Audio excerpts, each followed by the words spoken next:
கர்த்தருடைய பரிசுத்த நாமத்திற்கு மகிமை உண்டாவதாக. இந்த நாளிலும் தினமொரு தியானம் என்கிற பகுதியின் மூலமாய் உங்களை சந்திப்பதில் மகிழ்ச்சி அடைகிறேன். இயேசு கிறிஸ்துவின் நாமத்தினாலே உங்களை வாழ்த்துகிறேன். கிறிஸ்து இயேசு உங்களை ஆசீர்வதிப்பார். சங்கீதம் 150 சங்கீதம் 6 சுவாசமுள்ள யாவும் கர்த்தரை துதிப்பதாக. அல்லேலூயா. சங்கீதக்காரன் சுவாசமுள்ள யாவும் கர்த்தரை துதிப்பதாக என்று சொல்கிறார். ஆமென்.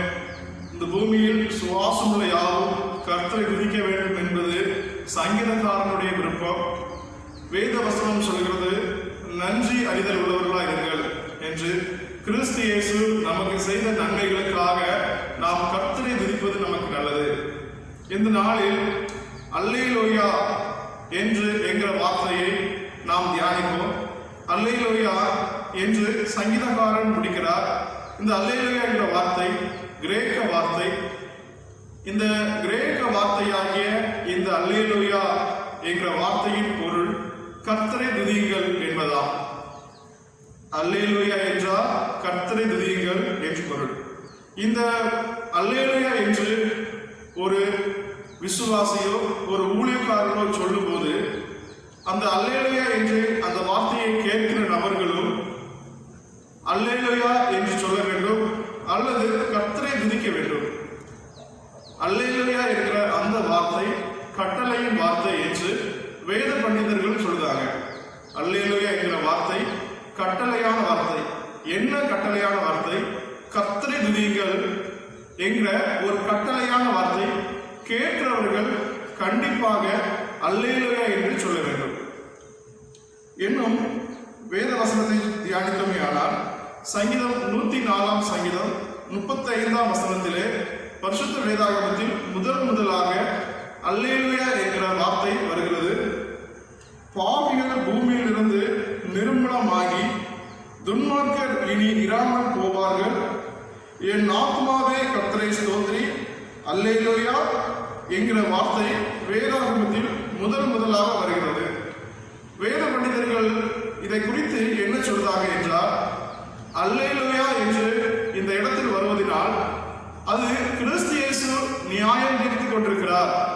கிறிஸ்து இயேசு துன்மார்க்கரையும் பாவிகளையும் நியாயம் தீர்க்கிறார், அக்கிரமக்காரரை நியாயம் தீர்க்கிறார் என்பதனால் இனி நாம் இருக்கிற இடத்திலே பாவிகளும் துன்மார்க்கர்களும் இருப்பதில்லை என்ற பதத்திலே அல்லேலூயா என்று சொல்கிறார்கள். அல்லேலூயா என்ற வார்த்தை கர்த்தருடைய நியாய தீர்ப்பை காண்பிக்கிறது என்று சொல்கிறார்கள். வேத பண்டிதருடைய விளக்கம், அல்லேலூயா என்று சொல்லும்போது கர்த்தருடைய நியாய தீர்ப்பை காண்பிக்கிறது, அல்லது கர்த்தர் நியாயம் தீர்த்து கொண்டிருக்கிறார், அல்லது கர்த்தர் அரசாண்டு கொண்டிருக்கிறார், ஆளுகை செய்து கொண்டிருக்கிறார் என்பதை காண்பிக்கிறது என்று வேத பண்டிதர்கள் சொல்றாங்க.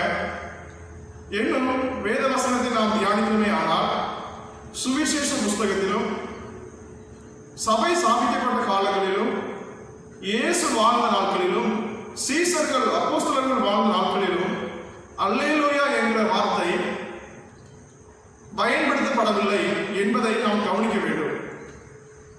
அது ஆச்சரியம் அளிக்கிறது.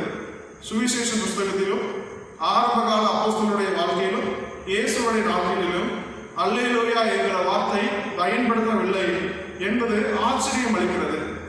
அப்படியானால் கண்டிப்பாக ஒன்று உறுதி, அல்லேலூயா என்கிற வார்த்தை எதை காண்பிக்கிறது?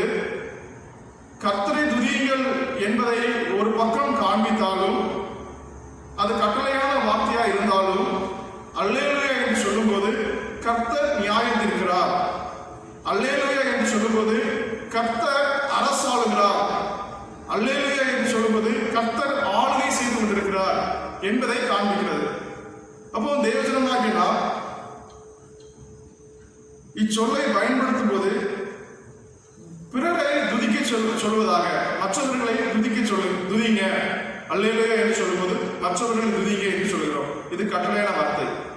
அதே சமயம் சபைகளிலே கர்த்தரை துதிகள் என்ற வார்த்தைக்கு பதிலாக நாம் அல்லேலூயா என்று சொல்லும்போது அது நியாயம் தீர்க்கிற வார்த்தையாக இருக்கும். எனவே கர்த்தரை துதியுங்கள் ஸ்தோத்திரிங்கள் என்று சொல்வது கிருபை நிறைந்தது. எனவே சபைகளிலே நாம் அல்லேலூயா என்று சொல்வதை காட்டிலும் கர்த்தரை துதியுங்கள் என்று சொல்வது தகும். கர்த்தரை ஸ்தோத்திரியுங்கள் என்று சொல்வது கிருபை நிறைந்தது. அப்போ சபைக்கு உகந்தது கர்த்தரை ஸ்தோத்திரியுங்கள், கர்த்தரை ஆராதியுங்கள் என்பது கிருபை நிறைந்தது என்று வேத பண்டிதர்கள் சொல்றாங்க. அப்போ தேவஜனமாகிய நாம் அல்லேலூயா என்ற வார்த்தையை சொல்லும் போது கர்த்தரை துதியுங்கள் என்கிற ஒரு கட்டளை பிறக்கிறது என்பதை புரிந்து கொள்ள வேண்டும்.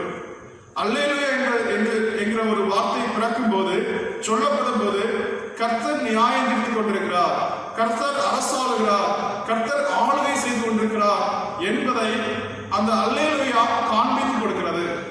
பரிசுத்த வேதாகமத்தில் அல்லேலூயா பயன்படுத்தப்படுகிற அதிகமான இடங்களில் கர்த்தர் நியாயம் தீர்த்துக் கொண்டிருக்கிறார் என்பதை தான் காண்பிக்கும். அப்போ தேவஜனமாகிய நாம் சங்கீதக்காரர் சொல்கிறார், சுவாசங்களை யாவும் கர்த்தரை துதிப்பதாக அல்லேலூயா. அப்போ கர்த்தரை துதியுங்கள் என்று சொல்வதற்கு அல்லேலூயா என்ற பதம் பரிசுத்த வேதாகமத்திலே பயன்படுத்தப்படுகிறது. அல்லேலூயா என்ற வார்த்தை மகிமை நிறைந்தது, கிருபை உள்ளது. அது பரலோகத்தின் வார்த்தை. அதை சபைகளிலே நேரமாய் பயன்படுத்த வேண்டும். சபைகளிலே அல்லேலூயா என்று சொல்வதை காட்டிலும் கர்த்தரை துதியுங்கள், கர்த்தரை ஸ்தோத்திரியுங்கள் என்று சொல்வது கிருபை நிறைந்ததா இருக்கும் என்று வேத பண்டிதர்கள் சொல்றாங்க. ஏனென்றால் அல்லேலூயா நியாயம் தீர்ப்பதை காண்பிக்கிறது. இயேசு நியாயம் தீர்த்துக் கொண்டிருக்கிறார். சபையிலே அல்லேலூயா என்று சொல்லப்படும் போது ஒரு பக்கம் கர்த்தரை துதியுங்கள், ஒரு பக்கம் கர்த்தர் நியாயம் தீர்த்துக் கொண்டிருக்கிறார், ஒரு பக்கம் கர்த்தர் ஆளுகை செய்து கொண்டிருக்கிறார், கர்த்தர் ஒரு பக்கம் அரசாட்சி செய்து கொண்டிருக்கிறார் என்பதை காண்பிக்கிறது. எனவே இந்த அல்லேலூயா என்ற வார்த்தையை, பரலோக ராஜ்யத்தின் வார்த்தையை நாம் வீணாக பயன்படுத்தக்கூடாது. ஒரு நபர் கர்த்தருக்கு ஸ்தோத்திரம் என்று சொன்னால், கர்த்தருக்கு ஸ்தோத்திரம் என்று பதிலுக்கு ஸ்தோத்திரம் செய்கிற நாம் அல்லேலூயா என்ற வார்த்தையை நாம் கேட்கும் போது நிச்சயமாக அல்லேலூயா என்று சொல்ல வேண்டும். அதே சமயம் நாம் தேவையில்லாத இடங்களில் அல்லேலூயா என்று சொல்லி தேவ நாமத்தை தூஷிக்க கூடாது. அப்ப தேவஜனமாகிய நாம் இந்த அல்லேலூயா என்ற காரியங்களை சிலவற்றை கொஞ்சம் குறைய சரியாய் தியானித்தோம் என்று விசுவாசிக்கிறேன். இந்த வார்த்தைக்கு ஒப்பு கொடுத்து நாம் ஜெபிப்போம். கர்த்தரை ஆசீர்வதிப்பார். நல்ல பிதாவே, ஸ்தோத்திரம். இந்த நாளிலே சுவாசங்களை யாவும் கர்த்தரை துதிப்பதாக என்று சங்கீதக்காரர் சொல்கிறார். ஆமென். நாங்கள் உங்களை துதிக்க நன்றி அறிதல் உள்ளவர்களாய் ஜீவிக்க கிருபை செய்யுங்க இயேசுவே. நீங்க எங்களுக்கு செய்த நன்மைகளை நினைத்து, ரட்சிப்பை நினைத்து, ஆமென் ஸ்தோத்திரம், நாங்கள் அனுதினமும் உங்களுக்கு கொடுக்க முடியாத கணத்தை கொடுக்க, உங்களை ஸ்தோத்திரிக்க துதிக்க எங்களுக்கு கிருபைதாங்க. ஆமென். அல்லேலூயா என்கிற வார்த்தையிலே ஆமென் ஸ்தோத்திரம், ஆமென் யெகோவா என்பதை காண்பிக்கிறது என்பதையும், ஆமென் கர்த்தரை துதியுங்கள் என்பதை காண்பிக்கிறதையும், நீங்க நியாயம் இருக்கிறீங்க என்பதை காண்பிக்கிறது, ஆமென் நீங்கள் ஆளுகை செய்கிறீங்க என்பதை காண்பிக்கிறது. இப்படியான காரியங்களை தியானிக்க எங்களுக்கு கிருபை செய்தீங்களே, அதற்காக சொல்றேன்.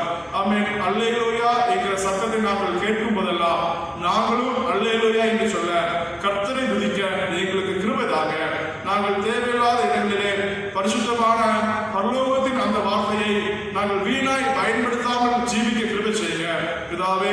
இந்த நாளுக்காக ஸ்தோத்திரம். இந்த நாள் ஆசீர்வதிக்கப்பட்ட நாளாக இருக்கட்டும் இயேசுவே. ஆமென். நீண்ட நாளாக காத்துக் கொண்டிருக்கிற அந்த ஆசீர்வாதம் எங்களுடைய வாழ்க்கையில வரணும். எங்களுடைய தேவைகளை எல்லாம் பூரணமாய் சந்திங்க. குடும்பத்தின் காரியங்களை, ஆமென் தொழிலின் காரியங்களை, பிள்ளைகளுடைய காரியங்களை, படிப்பின் காரியங்களை நீங்களே ஆசீர்வதித்து நடத்துங்க. ஆமென். நீங்களே ஆளுகை செய்யுங்க அப்பா பிதாவே. ஸ்தோத்திரம். ஆமென் ஸ்தோத்திரம். இந்த நாட்களிலும் தேசத்தில் காணப்படுகிற கொரோனா கொடிய வைரஸுக்கும், ஆமென் கொள்ளை நோய்க்கும், ஆமென் ஸ்தோத்திரம் சதி மோசங்களுக்கும், ஆமென் தேவ ஜனங்களையும், விசுவாசிகளையும், விசுவாச குடும்பங்களையும், ஊழியக்காரர்களையும், ஊழியக்காரர்களுடைய குடும்பத்தையும், ஆமென் ஸ்தோத்திரம் உலகத்தின் ஜனங்களையும் கிருபையாய் தப்புவித்து பாதுகாத்துக் கொள்ளுங்க. ஆமென். கிருபையா இருங்க. ஆமென். ஸ்தோத்திரம் ஸ்தோத்திரம் ஸ்தோத்திரம் பிதாவே. இப்பொழுது கேட்கின்ற எல்லா காரியங்களையும் சித்தத்தின்படி தயவாய் ஆசீர்வாதமாய் நடத்தி தர வேண்டும் என்று இயேசுவின் நாமத்தினால் கேட்டுக்கொள்கிறோம். ஜீவனுள்ள நல்ல